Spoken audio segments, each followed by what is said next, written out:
Welcome to our part 2 of Positive vs Punitive, What Happened to the Middle Ground.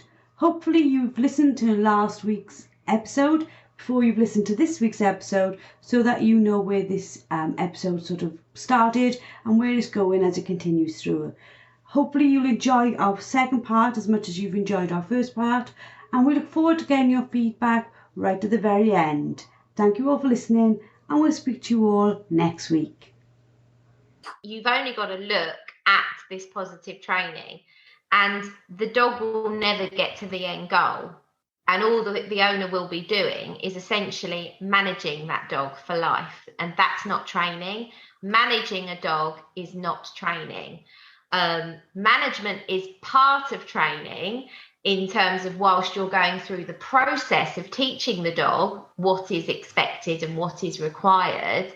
But the bottom line is, if you don't actually do that, you will just manage that dog for life. And that's going to be a very miserable coexistence for the owner and the dog to be in that situation. I think that when we start training, especially young dogs, and we're using reward-based training, clickers, and we're building behavior with reward, what we're telling the dog is, yes, this is what I want. I want this sit. I want you to walk by my side. I want you to come back when I call you.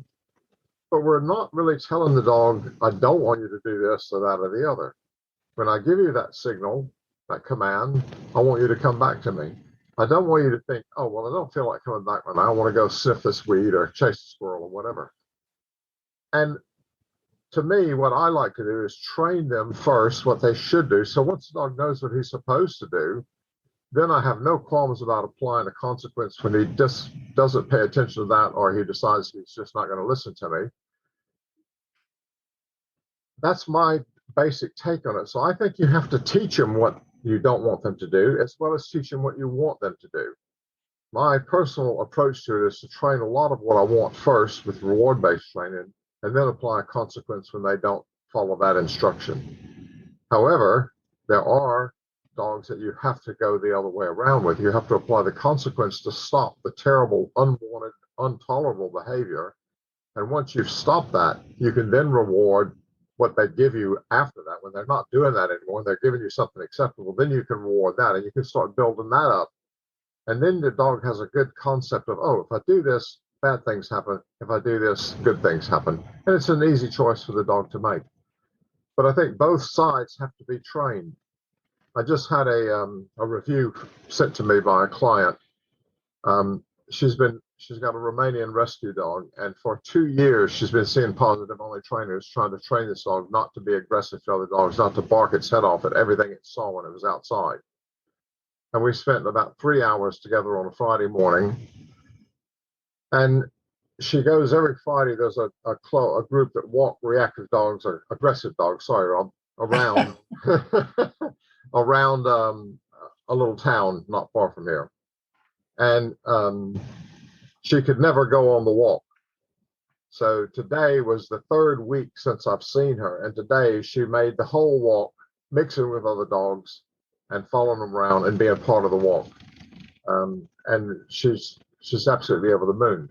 As you said, in 2 years of working with positive only trainers, she's never been able to do that. And one afternoon of teaching this dog a few consequences and showing her how to apply those and how to keep that going, saying you can't do this, you can do this, you can't do that, you get treats for doing this. And within 3 weeks, the dog made a complete walk with 15 or 20 other dogs and never barked, never reacted once. So you have to teach them the good stuff, what you want, and you also have to teach them that you can't do the bad stuff. I think there's a common misconception as well that using rewards, that you can't go wrong with it. And I know Rob said before about distracting dogs or trying to, lots of people will have the dog jumping at them and then throw the food on the floor, like he was saying earlier. And it really, it seems like a distraction, but it's not training them, or what it's really doing is training them to continue doing that behavior that we don't like. And I've seen quite a lot. I've seen several cases of resource guarding, which has been made worse and worse and worse by positive trainers coming in and telling them to reward the growling or to throw food. And it's not the only behaviour issue, obviously, where it can be made worse, just as an example. But I just thought I'd just mention that I think sometimes we think, well, how wrong can I go with rewarding my dog, by feeding my dog, by, rewarding in all those ways? And actually it can go really, really wrong. I totally agree with you. And again, keep on bringing it back to our human babies. I know nobody likes to call the dogs dog babies, but our human babies, everybody says to you, don't spoil that child. Everywhere you go, you have mums, you have aunties, you have grands saying, stop spoiling the child. You'll ruin her. Especially very much with my little girl, who apparently I have ruined, right? I didn't mean to. But yeah, if you spoil them, you'll get that. But then I suppose if you're constantly positively rewarding the dog or distracting with positive food, etc., all the time, the dog is going to end up a spoiled dog. We mustn't confuse positive only training with training, because it isn't training. It's kind of just like, well, if I can get you to take this food, will you, for at least a little while, forget about the thing that you were doing? And the dog says, yes, while you're throwing food on the floor, I will forget about jumping up on this person. But going back to what Al said, the trouble with that is it never actually teaches the dog not to jump on the person. It never knows that it's not allowed to jump on the person. So you're forever shoveling food at the dog, and eventually he stops jumping up, not because he's trained, but because he's so fat, he can't. That's not dog training. Sorry, I say that in a caring way, but yeah, that's not dog training.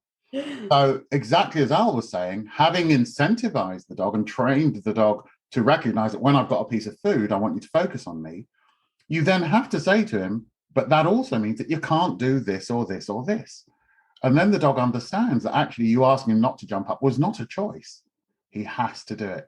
I was watching a dog training show with a TV dog trainer, but she was working with somebody with a dog with a separation anxiety. And this dog, the owners would go out the house, and like 10 seconds later, the dog would start barking and bark and bark and bark and bark and bark and bark and bark. So she worked with these owners, getting them to just go out the house for 3 seconds, go out the house for 3 seconds, come back in, go out the house for 3 seconds, come back in, go out the house for 3 seconds, come back in. And the owners were going, wow, this is amazing. He's not barking. And I was watching it thinking, but he wasn't barking after 3 seconds before. You haven't trained him to do anything. He was already doing 10 seconds. And she said to the owners, well, what I would hope is that I could come back in a month's time and you can do 5 good minutes. And I thought, it's going to take them a month to do 5 minutes. How long will it be before they can leave the house? They're going to have to phone up, cancel the kids' school. You're not going to school. We can't leave the house. We'll have to resign. We'll have to give up our jobs because we can't leave the house more than 5 minutes. But hopefully in about 2 or 3 years, we'll be able to go out for a good couple of hours. Well, of course, you know what happens to that dog is it ends up in rescue. They'll get rid of it because a month for 5 minutes is just not feasible. Now, I agreed with everything she did up to that point about how to positively reinforce it for being separated and so on. Agreed with that. But the only thing I add is that in my training, I'll also teach the dog to control its own arousal levels. So if I go, be quiet, the dog understands it can't work itself up into the state where it's barking and howling all the time. And so that, combined with all that positive reinforcement, my owners will get a dog within days that they'll say, I can go out and leave the dog and it doesn't bark, because it understands it's not allowed to carry on barking, but when it's quiet, it gets something that it really likes. And again, going back to what we talked before, it's that combination that enables you to keep the dog and not have to put it in kennels. But I suspect that those owners will get rid of that dog. I had a client and the symptoms of the separation anxiety were probably the most extreme that I'd seen. When they left the house, the dog would have explosive diarrhea almost immediately when they left the house. But they also had a problem in the house. They couldn't actually walk out of the room without the dog following them. So exactly as Rob said there, when they told the dog to stay in the other room, they actually had to tell the dog, no, I've asked you to do this and you stay there. Within 3 days, they could go out, no problem at all. And there wasn't a time limit on it. They didn't have to be out for 5 minutes, 10 minutes, 15 minutes. They just made that change in the dog's head that actually this wasn't acceptable to be stuck to them like that and to demand from them that attention constantly.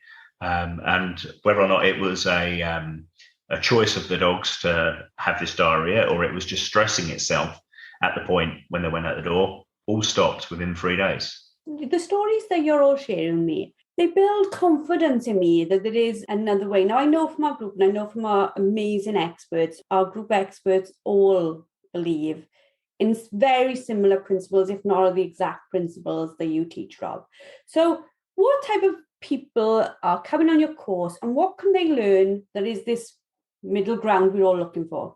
When I look at the people just on this podcast, they all come from such varying backgrounds. There are dog walkers, dog trainers, dog groomers, all sorts of people. And what I love about the course is I get people who come on there who've never done dog training in their lives, who don't necessarily want to do dog training. They may just want to understand dogs better, right up to people who are actually doing it. I've had positive only trainers come on the course who have already started to recognize that maybe they're not being as successful as they'd like. And I think a lot of them are already starting to think, well, I know I probably should be teaching owners how to correct the dog in some way, but I'm just not sure how to do that effectively. I had somebody on my last course who was a positive only trainer, but he'd again started to realize that it just wasn't working very well, and that he was getting lots of clients who were frustrated or not successful. And he and I talk about this, the fallout of that, you know, because there is real fallout. We kind of delude ourselves that nothing bad is going to happen. But if I don't deliver a good enough service, that dog may end up in rescue. It may end up put to sleep, not because it wasn't trainable and not because the owner couldn't train it, but because I didn't give them the tools to succeed, which means I'm culpable in that failure. But the trouble is that very rarely goes back to the trainer. The trainer very rarely finds out that actually the owners were unsuccessful and what terrible things happened to the dog. So I get a real demographic of different people coming on the course, which I love. And it encourages me then to be creative in the way that I'm training them, because some of them want different things from others. So we get a really good mix of people who come onto the course, either because they want to further their own business or they just are interested in looking at a different way of training dogs. It's great. It's really, really good. You said something that was really important for our listeners to take on board. Where we are talking about positive training, we're talking about the extreme of positive training now. And just like when we spoke last week, we said about the extreme of negative trainers, there is a huge amount of negative trainers who want to do it better, and there's loads and loads of positive trainers who want to be better, and there's lots and lots of good trainers who constantly are open to the concept of, if this isn't working, what will work for this dog? You know, we talk about training the dog in front of us. So when we're talking about the extremes, although they are small numbers, they do exist in enough way to be vocal and make a difference and an impact on what the general population are hearing. Do you think that, you know, if there's people listening to this and they're thinking, well, actually, how do I find this sort of middle ground? What is it that they're looking for? Not so much in the specific trainer, but what is the ethos that they're looking for? So I think for me, I generally advise owners that if you see a trainer that advertises, I am positive only or force-free, that unless you've got a very young puppy, or you want to go into something like heel work to music, something where there is no need to punish the dog for getting it wrong, they're fine. But if you've got a companion dog that has got some issues that you want to stop it from doing, that's when you probably need somebody who's more rounded. I think positive reinforcement is great for teaching new behaviors. But the trouble with it is whenever you've got a dog who says, actually, no, I'm doing something that you don't want me to do, but I want to keep doing, that's where positive only training tends to fail. So I would be saying to the client, ask the trainer, and what do I do if the dog doesn't do it? If I offer him the treat and he doesn't want it, if I show him the toy and he refuses, if I ask him to be quiet and he just stands in my face barking at me, what do I do? And if the trainer says, well, you just need to use more exciting food, or you just need to buy more interesting toys, or you walk out of the room and give him a timeout, or you put him in a cage for a timeout, they're probably not going to be very helpful to you. We have lots of terms now. We have one that bizarrely, I think, a lot of the positive only organizations signed up to, which was a thing called LEMA, least intrusive, minimally aversive. And so lots of organizations sign up to this to say that we will use the least intrusive and most minimally aversive consequence if necessary. And yet they're positive only organizations. And I think, well, that doesn't say that you do anything that's nice. It just says we'll try not to be horrible, but we may. So I created what I called PRAMA, which is positive reinforcement and minimally aversive.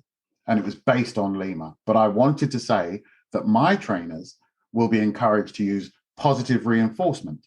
But if that doesn't work and the dog says, no, I still think I'd rather do something else, then we can use a minimal aversive. And there's something I see a lot on positive only sites where they say that any form of correction is abusive and cruel. They'll recount papers that have compared the most severe forms of positive punishment with positive reinforcement, and not surprisingly say the dogs did better with the positive reinforcement. Well, of course they did. But what you never see papers on is where they use a balance of positive reinforcement and minimal, non-abusive, non-physical aversion. And those are the dogs that statistically always do the best, that have that balance. When Claire explained a little bit about this before our call, I literally was like, yeah, where can I do that? Where can I do that? Because that is genuinely, I think, for most people who love their dogs, but want their dog to live in a household peacefully, that's what they need. Like our household, my husband doesn't particularly like the dogs. He doesn't hate them, but he's not a dog lover. So if he's trying to go and get something out of the kitchen fridge and he's got sets of pattern behind him, loads of little spaniels whacking into his legs, not listening, he's like, Joe, call the dogs. And it's just that he wants a life where those dogs live and he lives with each other calmly. And I think that's what just most people want, isn't it? They just want a dog that can live with them calmly. Yeah, that's exactly what they want. They just want a dog. I don't want my dog to be perfect. He'll never be perfect. And the reason he'll never be perfect is because nobody is. God knows I'm not, far from it. And I make better choices because I understand there are consequences to making poor choices. So I try to make better ones. And it's just that simple with my dog. And my clients feel the same way. They don't want a perfect dog, but they want a dog that's safe. And I would urge you, if you're a positive only or force-free trainer, and you look at what you're doing, and in your heart of hearts, you can see that it's not working. It's not even working for you. Your dog is still not reliable. I went and saw a client really recently. She had her positive only trainer come out to her house who brought her own dog, and her opening line to the client was, please don't judge me by the behavior of my dog. Well, I think if you're going to bring your dog to help with the training, but you want to apologize for its behavior even before you start, there's probably something not going well in your training. But I want you to think about the repercussions when you then give that advice to the owner that you can't even make it work. And so I would urge those people to accept that if what you're doing isn't working, do something about it. Don't just keep charging people money for it. If it's not working for you, it's probably not going to work for them either. They don't have your skills. So they're probably going to be even less successful than you are. And then morally, I think, how can you charge them for it? I did a Google Scholar search on all the papers comparing positive versus punitive training. And I found about 8 papers, I think. And I went through the abstract of every one of these, had a read through.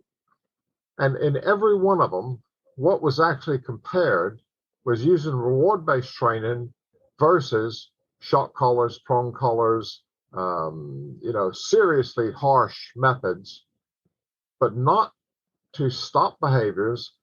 It compared those two methods in the context of trying to build behaviors, improve a sit, improve a recall, improve a down.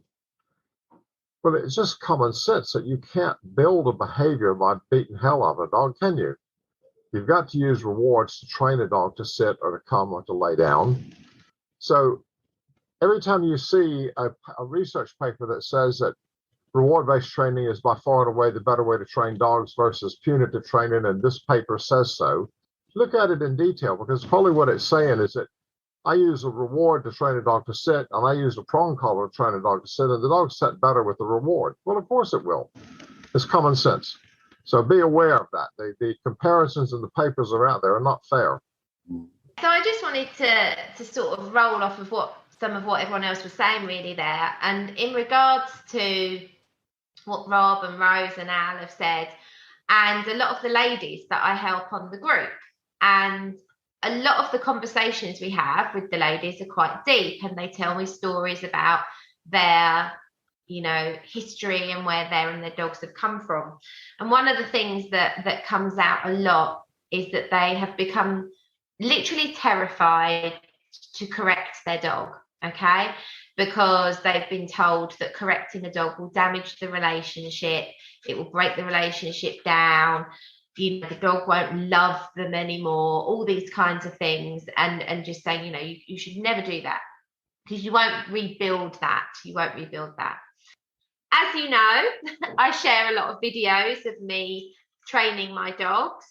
And one of the reasons for sharing those videos is because I want to be able to say to these ladies and to the clients that I'm helping, I use consequence with my dogs.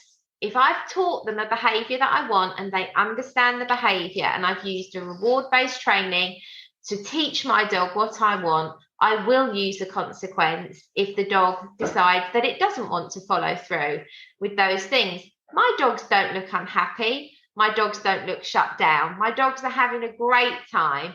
And I think it just helps to build a little confidence. If as trainers, we can be confident to actually show our own dogs working and our own dogs looking happy in life, we can help to build clients' confidence in that what we do actually works. It's not just talk, it's factual and it's real and it's there for them to actually see. And it's just something that I personally feel really useful. I will send them videos and say, this is me using this correction with my dog.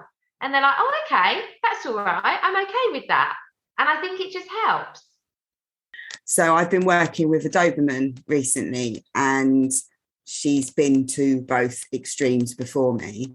The first one was the positive only, chucked her out puppy class because the dog was dangerous. She's just an excited 14-week-old puppy, Doberman, but everything else in the class was quite small and fluffy. Then this positive owner came around the house and was, in the owner's opinion, scared of the dog. So she then left it a bit. She was advised not to walk the dog because it's just too arousing for this dog to be out. Do lots of enrichment training at home to tire the dog's brain out. And then she went to another trainer who was extremely forceful with this dog. To teach her to lie down, they would shove the dogs on the floor and then stand on the lead to keep them in the down. Consequently, the dog then didn't like being touched. Then she found me, and we've had 3 one-to-ones rather than a behavioural consultation because I didn't feel that she'd be able to do too much in one day, because this dog, again, so over-aroused, never been to a park. It's now 14 months old. When I went into the house, the dog jumped all over me. I came away with bruises because she was so excited jumping on me. And using the middle ground with this dog, teaching her the good behaviour and rewarding that, and teaching her that, no, you can't jump at me. I don't want you jumping anymore. And teaching the owner how to teach them, don't jump at the strangers in the house. Focus on me when we're at the park. And she's managed to find that with me, and she's had great success now. The dog has not jumped at anyone, no more bruises on people. She can now walk at the park and the dog is not lunging. I mean, she was lunging in a friendly, I want to play with you manner, but she's not let her off yet. But she has got what she wants in her dog for now. And she's really pleased about that. But I thank Rob for the CIA, because I learned on his course how to help in this middle ground. I've been training a long time, and I was actually starting to doubt the fact that I use corrections on dogs because of all the positive only trainers out there. And Rob has built, and everyone else at the CIA as well, fantastic group of people, have built that confidence up. And I am now getting quicker results with dogs. My clients are lovely, all of them, and I know how to explain it to them properly. And that's thanks to you. So thank you so much, Rob, for that. Thank you for that, Tanya. And it's feedback like that. I can almost imagine people listening to this as they drive into work or whatever, going, oh God, yeah, that's what I'm looking for. I'm looking for the middle ground. I need the consequence, but I'm happy to do the positive rewarding, and I'm all for that. But I need the dog when I'm saying, actually, no, don't do that. I've got to have both sides of the coin. So I had someone contact me with Basset Hound, I think they said they had, and basically this dog was scavenging. So this is not a big problem, scavenging. If you're telling me that is your dog's only problem, you've probably got things good, to be honest. But the trainer that they had before had told them never to say no to your dog. So when the person said, "Well, what if the dog picks up food?" the trainer then said, "Oh, don't ever put your dog in a position where they're going to eat food off the floor." So then the person said, but if I could do that, I wouldn't be paying you money. So the trainer's response was for the dog to wear a muzzle to stop it from scavenging. So I just thought, well, isn't telling the dog no less punitive than this dog living with a muzzle on outside? I can't understand. So that was just one thing that just blew my mind. But there is obviously more extreme cases as well, where the trainer will say, or someone will say, never tell your dog no, or never pull your dog on the lead and whatever. But then you'll have no problem having to put your dog to sleep because it's bitten someone, or put your dog in rescue because you can't control it. But all of these things are so much more punitive than actually just telling your dog no, telling your dog what they can do and what they can't do. And I think a lot of people don't, or I don't know if they don't see that could be a thing that might happen if you don't tell your dog no. So you'll get people phoning. I've had like a few people phone quite frantically, even within the last few weeks of December. Can you come out this side of the year? Because they're at the end of their tether. They want their dog. They're thinking about putting their dog into rescue or dogs that have come out of rescue, but putting them back into rescue. But they're scared to tell their dogs no because they've been told that they can't tell their dog, or they're scared to correct their dog because they've been told that it's evil. But if we're going to say any of them things are evil, isn't it more evil to put your dog back in rescue? I think what you sort of touch upon there is what our group are seeing is they go to a positive only trainer, and when they start asking the questions, well, how do I correct this? How do I correct that? There is no answer. So they are left thinking, well, if you don't know and I don't know, what do I do? And then instead of there being an answer, they are just told more positive things to do with the dog, which may distract it for 2 seconds. But that's it. And I've found that with the customers that I haven't been training dogs for super long. I was a customer of Robert's with a big, massive Barbell Mastiff who was trying to kill my cat. And that's how I started talking. That's how I met Rob. And I'm just imagine if I didn't tell my dog no, I was already my dog. I don't know how many homes she's had, but at least 6. I was at her at least 7th home when she was 2 years old. And if I didn't tell my dog no, actually, you can't have my cat for breakfast, lunch, or dinner, she would have been in another home or in a rescue or something like that. Or God forbid, maybe even put down. If she keeps going back to rescue homes, how long can they house them for? But I just find it amazing that people will find saying no to that you're going to break your dog's spirit. If you tell your dog no, you're going to destroy your dog. But then when your dog bites someone and it gets put down, and going back to what you were saying earlier on, when you're saying that trainers will tell people to do things and these things just aren't doable and they're not feasible. The few customers, as I said, I haven't been dog training for super long. The few customers that I've had so far, I haven't had a customer where I'm their first trainer, and they've always said, oh, thanks, it makes so much sense and blah blah blah. But there was always made to feel like it was them doing something wrong, because that's the way the when it's not working, instead of admitting, oh, it's not working, okay, let's try something else, or maybe my methods aren't suitable for you, or maybe just saying, I don't know what to do with your dog, I'm so sorry, I tried, this is what I thought and it's not worked, I'm really sorry. They're then just making them feel like they're doing something wrong. And I've found that I've had owners get quite tearful when they've seen their dog do something just because they've told their dog no and enforced the consequence or reinforced their word. They just finally feel like that they're on like a path to kind of success with their dog, like a positive relationship with their dog. I think this is where, again, it just comes all down to common sense. I mean, we have to say no to people in our lives to have healthy, professional, personal relationships with other people. We have to set boundaries. No one wants to be a doormat that's being walked all over.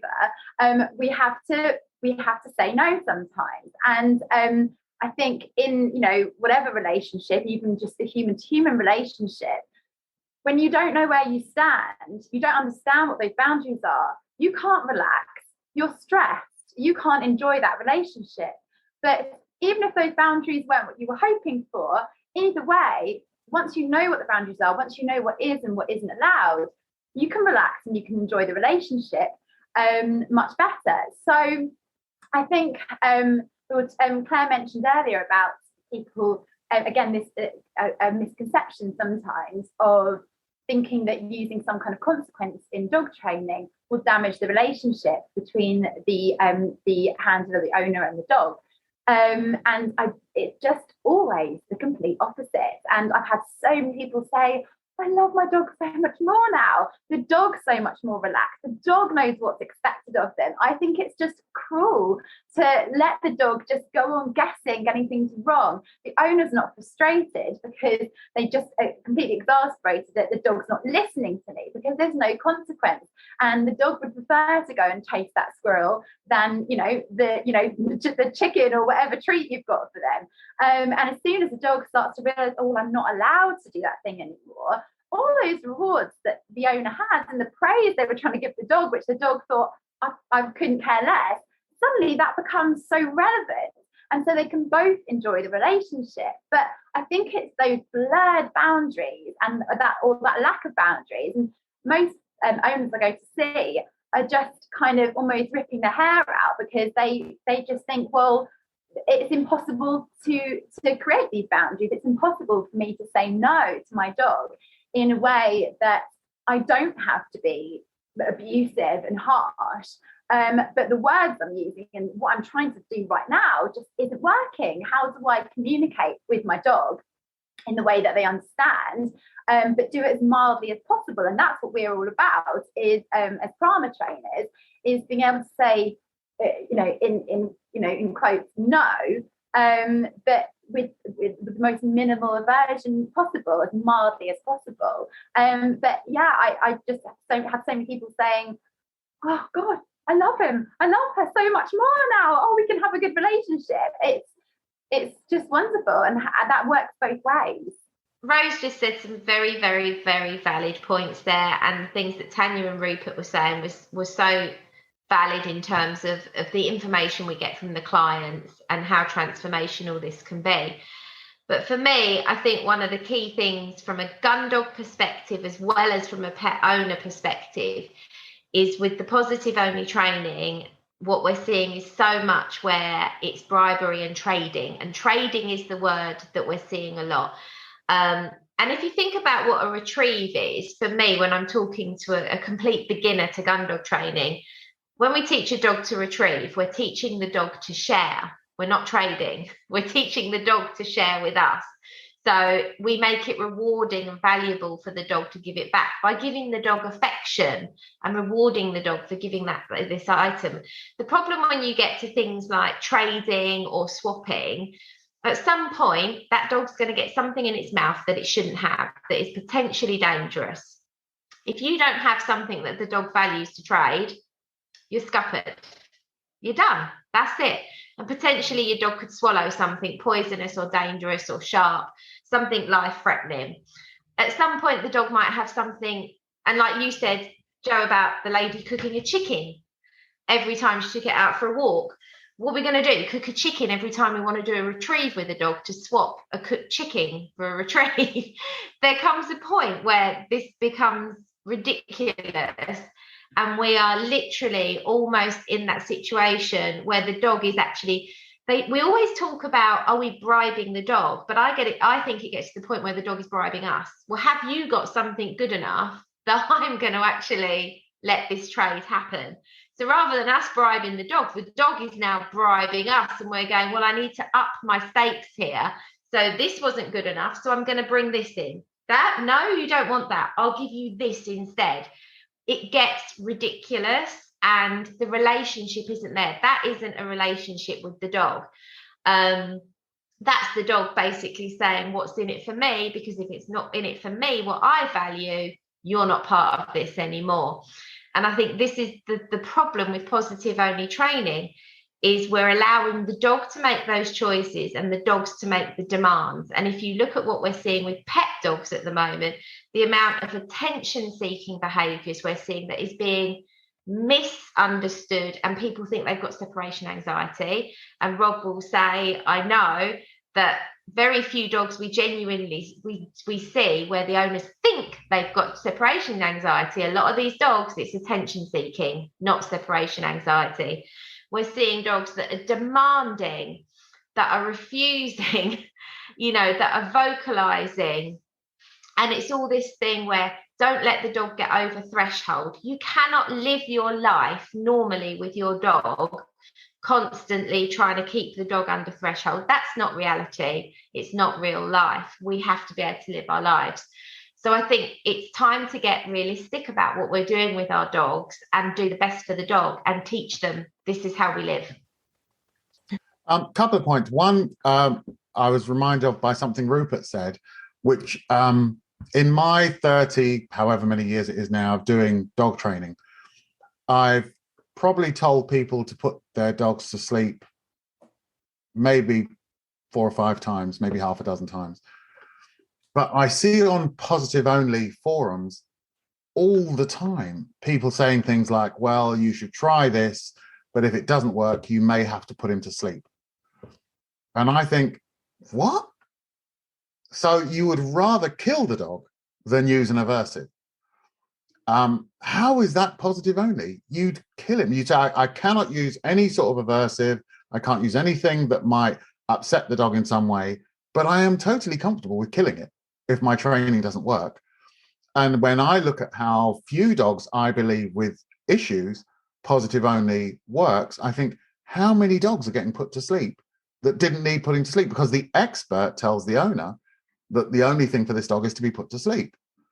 And I just think so many of those dogs could probably relatively straightforwardly have been trained if somebody just taught him to stop it. And I have so many clients. I mean, I just couldn't tell you the number of clients where one of the first things they say to me after I've gone out and seen them is how much more settled he seems, how much calmer he's, how much less stressed he is by the introduction of some sort of consequence that said, you have to stop this. And we see this with our own children. Right from when they're little, they start throwing a tantrum. We don't go off and get the sweets and the biscuits out and say, if you stop that tantrum, I'm going to give you something you like. We say, stop that right now. Stop that. And you see the child goes into the sort of, and then we say, okay, now let's go and do something else. But we make it very clear to them right from when they're little, you can't continue to escalate this until you become hysterical, because that doesn't help anyone.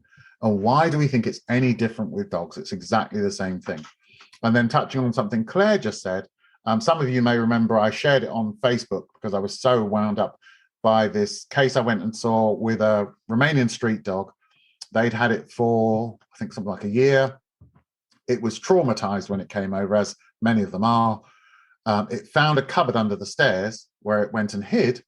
And a year later, it was still hiding in the cupboard under the stairs. They'd never seen this dog voluntarily walk anywhere.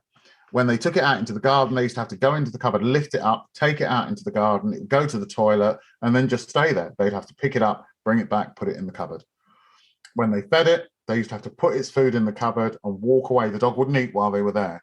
They had to put the food in and walk away, and eventually they would go back and look in the cupboard and the bowl was empty. But they never saw it eat. It would never voluntarily come out of the cupboard in the year that they'd had it. And they'd had 3 positive only trainers. Was it 3 or 2? 2 or 3 positive only trainers out before me. And what they've been told all the time is this dog is so stressed and so traumatized. What you must never do is put it over threshold, whatever this threshold is. And we hear this term, and clients say it to me all the time. They don't have any idea what that means, but they're told this phrase all the time: keep the dog under threshold. Well, the problem with that is the dog never learns how to deal with distress if you don't introduce it to distress. So when I went and saw them, I said, okay, what I'm going to get you to do is put it under a little bit of distress 50 times a day, because I want it to learn how to cope. So obviously we didn't use any punishment on this dog. The dog didn't need punishment, but we would just do little things designed to make it go, oh, I don't think I can cope with that. Oh, do you know what? Maybe I can cope with that. Oh, actually, it turns out I can cope with that. And then as soon as it got to a point where it's coping, we would get it to do something else. And it was really little things like I might tell them to take that vase off the mantelpiece and put it in the cupboard with it. And it would go, oh my God, what's that in my cupboard? What's that in my cupboard? And it would have to deal with that and go, actually, it's just sitting there. It's not doing anything. I'm okay with that.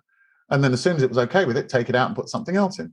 Then take that out, put something else in. Then take that out and put something else in.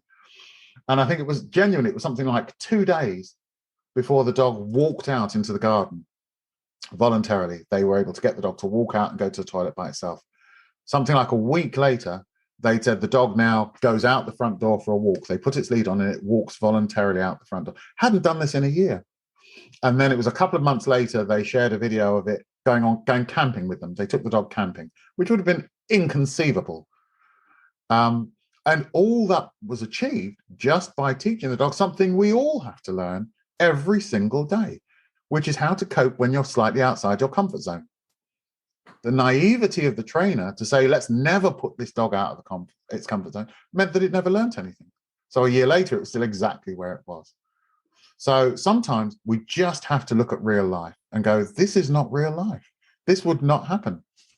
Which is the saddest part of that story is the fact that the positive only trainers probably made that dog suffer more in that year. Absolutely. Than any type of sort of the work you did, because that dog sat in that cupboard petrified. Honestly, it was awful. It was, and the owners were they were two of the nicest people. And can you imagine how upset they were? In their minds, they'd rescued this dog. And now they felt like monsters because the dog was so traumatized living with them. They felt terrible. And they'd paid all these people to come out before and help. And all they'd done is actually make it worse. The dog was now saying, I'm not going to move at all. If that dog had still been on the streets of Romania, it would be moving all the time. By rescuing it, they put it in a situation where the dog was afraid to move. And a year later was still afraid to move. And that, again, I talk about fallout all the time. That is the real world fallout from what the trainers had advised her to do or advised them to do. They doomed that dog to failure. Unfortunately, we can all just go online now, do an online course written by somebody who knows as much about dog training as I know about nuclear fission. And they write this course, they sell it, and people buy it. They have no idea. There's a saying I say all the time, you don't know what you don't know. And these people think they're now qualified. They've got this qualification. They couldn't train Ivy up a wall. It's not that they don't want to. Nobody deliberately becomes a crap trainer, but they don't know yet what they don't know. And it may take them years or even decades to find that out. And when you first put out the course, as you know, Rob, I literally thought, I'm going to go do this course. And then I was speaking to somebody and I thought, in the position I hold in this company, if I went and got the label of trainer, people would think that I would then know what to do. And at the moment, they don't ask me what they should do. Or they sort of ask me, but they say, where do I go find the information? I almost try to not be a trainer on purpose. Because a lot of people think that people ask me things I could probably answer now just from parrot fashion, from what Claire and Jem and Emma and everybody else has said to me. I could probably regurgitate what they said. But it is very dangerous to have a label like trainer, and because people see you as the authority and they don't know how long it actually took you to become that authority. If it took you 3 hours from voucher, they don't know that. They think you know more than they do. And I think that is what makes it scary, whether it's with traditional trainers. I think the one thing that potentially goes in their favour is people know normally that it's come from experience of training their dog. The positive, the extreme positive, they almost bring with it this idea or this feeling they give to people under them that they know what they're on about because they come from science and they come from backed research. And that's quite a dangerous place to live, isn't it? Yeah. Again, because there's so much of what I read and see and hear that I think in theory, I absolutely get where you're coming from. And in a laboratory condition where everything was sterile and controlled, I can absolutely see why in time you would get the result with the dog that you want. But unfortunately, we're not in those conditions. We're in a real world with a client who has to go to work. They've got to take their children to school. They can only invest so much time in this theory. And of course, what happens is it fails. What we have to do is give owners training that will work in the real world. There's no point in saying, I want you to leave the house for 3 seconds every day, dozens of times, and hopefully in a month, you'll be able to leave for 5 minutes. That's just not realistic. That dog won't stay in that house. You failed the owner. And so we have to give them training that actually will work. Otherwise, what's the point? But as you say, now everyone's got a diploma, everyone's got some certificate that says they've done a course. And so the presumption is this person must know what they're doing. But as you said, there are courses that you can do in 2 days, do them in a weekend, that will now give you some piece of paper that says you're now qualified as a dog behaviorist or as a dog trainer. You're now an expert. And of course, the reality is they're not. And it may be that, good intentioned as they are, it might be years before they actually work out that they're not very good at this. But then what do? They go, okay, well, now I know I'm not very good. I don't want to have to start all over again. So a lot of them will just carry on with that rhetoric because that's safer for them than having to admit they got it wrong. What happens to their clients? It just does. It's sort of mind-boggling, you know, as we go through it. Jemma, I'm going to pull you in here because I'm really interested, because obviously we've had lots of people chatting about different things. What made you, as the whole group knows you and trusts you and loves you to death, what made you decide you wanted to go and do this course? So as you know, my background was training horses, which is very different to training dogs. But in the same respect, if you gave a horse choice to choose what it wanted to do and then reward it for doing the right thing, I'd be very flat by now and dead. So I very much took on that approach that I'd used with the horses with training my own dogs. And that's how I went through my dog training for the last 10 years. I got into gun dog training 3 years ago when I got Red, my cocker. I was lucky enough to have decent gun dog trainers that weren't what we'd call old school, and they were hands off. So in that respect, I was lucky. I got hooked on the gun dog training side of it and decided that I wanted to get back into animal training. And if that meant I had to deal with people again, that's fine. But I couldn't find anywhere that I wanted to go and do the necessary training to do that. I mean, I had a good solid foundation of how to train dogs, but I wanted sort of some backing, I suppose. So that's why I went to Rob, because I wanted someone to give me that backing and sort of acknowledge that I had a competence level that I could go away and train dogs and do that. And like I say, I'd looked at various other things, and what you'd read, a lot of them were purely positive, and I thought even then that I couldn't see how that would work, and it wasn't something I wanted to pay thousands and thousands of pounds to be qualified in if I didn't fully believe in it. And then obviously when Claire and John introduced me to Robert's course, then that was a no-brainer, really. I joined up and we're here today. So now that you've done it and you've been introduced, or I totally understand what you mean, because I think I sort of feel similar to probably where you did before you do it, apart from wanting to be a trainer bit, is the Prama outline literally is the ethos you were looking for, yeah? Because that made sense. And exactly what you just said, because I come from a horse background as well. You can't just please do what I've asked. Please don't kill me today, please, because you would die. You have to correct a horse consistently. You sit on top of it all the time, and every single moment is some type of correction. So when you read about and understood and Claire explained to you the Prama thing, did that fit in with what you were looking for from a common sense, middle of the road perspective? Definitely. Yeah, definitely. I mean, at the end of the day, we're mostly reward based, and that's how I worked my dogs, but equally they do need that correction, and with Rob's minimal aversive, that just fitted it perfectly. Thank you very much for doing this podcast with us. I hope you've all enjoyed listening to part 1 and part 2 of this very in-depth conversation about how we can find the middle ground that most of our group are looking for.